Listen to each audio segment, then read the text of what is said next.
வீட்டின் வாசலை தட்டி கொண்டிருக்கிறது போல ஒரு ஓவியத்தை அவன் தான் வரைந்தான்.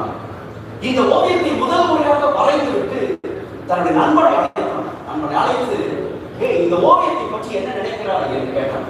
அவன் அந்த ஓவியத்தை கொஞ்ச நேரம் பார்த்து விட்டு சொன்னான், ரொம்ப அழகாக இருக்கிறது ஓவியம், இயேசுநாதரை அப்படியே தத்ரூபமாய் வரைந்தது போல இருக்கிறது.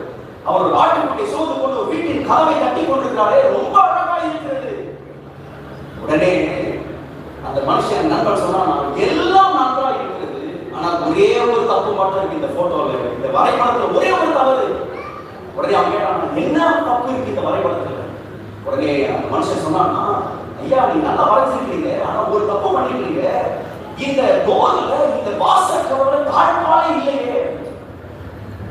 அந்த மனுஷன் சிரித்து கொண்டே சொன்னானா, இயேசு தட்டுகிற கதவிற்கு தாழ்பால் வெளியே இல்லை, உள்ளே இருக்கிறது. ஒரு நாள்